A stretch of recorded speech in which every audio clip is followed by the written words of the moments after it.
Ever since we've been, well, us, humans, have been staring up at the stars and grappling with the same huge questions. Today, we're going to explore how 5 of the world's major religions have tried to answer them. I mean, it's the ultimate origin story, right? This question, this fundamental need to know our beginnings, it's echoed through every single culture, driving us to find a reason for why we're even here. And then, of course, there's the great unknown on the other side. This one, maybe more than any other, gets right at our deepest fears and our biggest hopes. It's what pushes us to wonder if there's something more after our time here is up. So, to wrestle with these enormous mysteries, humanity created these incredible, complex systems of belief. We call them religions. They're built on faith, on the gut feeling that there's something bigger than us out there. So let's dive in and explore how 5 of these massive traditions tackle the big questions. Our journey starts in India with Hinduism. Now, this isn't just one single belief. It's more like a family of beliefs and spiritual practices that go back an unbelievable 5,000 years. It's one of the oldest living religious traditions on the planet. And its influence today is just massive. We're talking about over 1 billion followers. And even though its heartland is India, you'll find thriving Hindu communities on literally every continent. Okay, at the absolute core of Hindu thought is karma.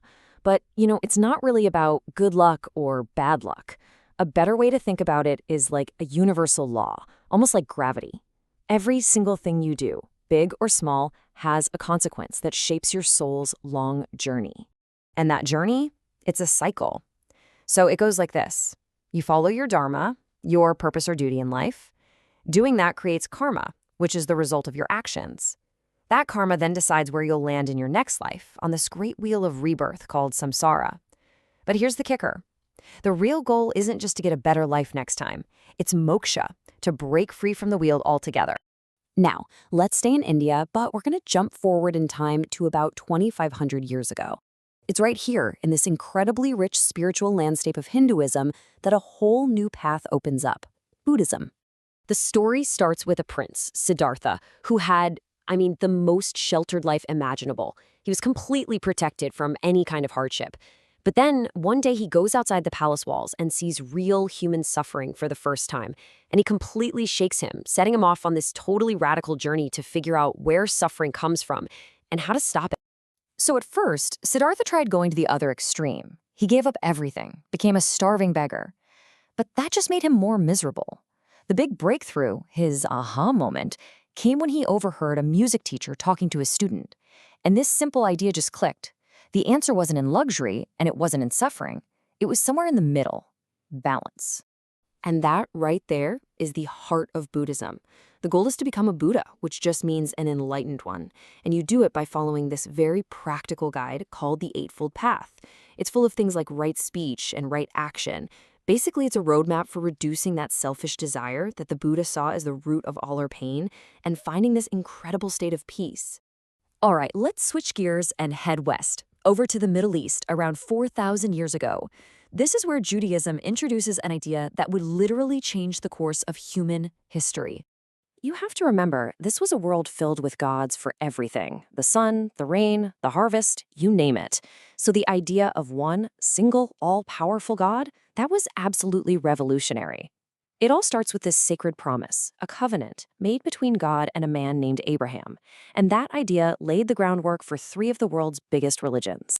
So then, the central temple in Jerusalem gets destroyed by the Romans. And the faith has to adapt to survive. It transforms.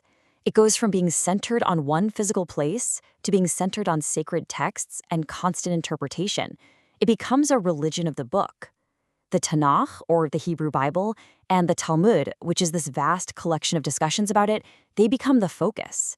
And everyday life becomes filled with this rich symbolism that connects people to their history. And it's from right within Judaism, about 2,000 years ago, that a new movement starts to grow. One that would eventually become the largest religion in the world: Christianity. And check this out, because it's a super interesting parallel between faiths.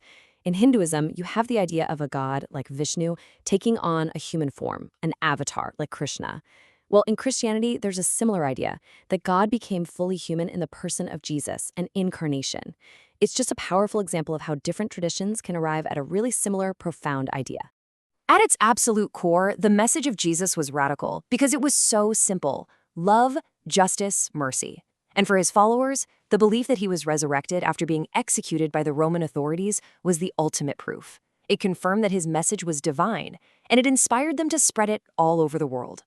Okay, for our final stop, we're going to the Arabian desert about 1400 years ago. It's here that a merchant named Muhammad began receiving revelations that would become the foundation of Islam. You know, the name of the faith tells you everything you need to know about its central idea.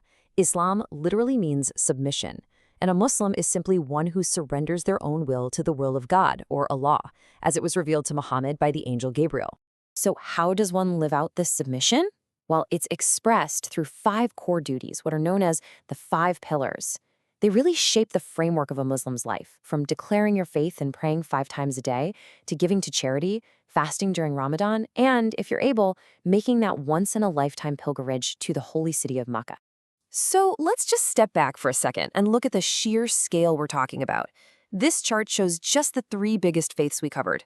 Christianity is at the top with over 2 billion followers, Islam is right there with nearly 2 billion, and Hinduism is over 1 billion.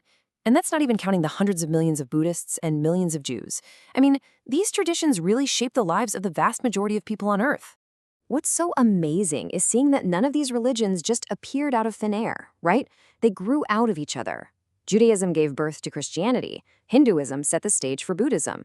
They're all unique, but they're also part of this long, sprawling, interconnected human conversation about what it all means. And that brings us right back to where we started. Because for all their differences in books and rituals and rules, there's this one golden thread that ties them all together. That basic human search for a deeper meaning, for a purpose that goes beyond the day-to-day struggle of just being alive. So think about it. The cosmic justice of karma, the calm balance of the middle way, the sacred promise of a covenant, the radical call to love your neighbor, or the deep peace that comes from submission. Each one offers a totally different lens to look at your own life. So the question I want to leave you with is, which one of these ancient ideas speaks to you?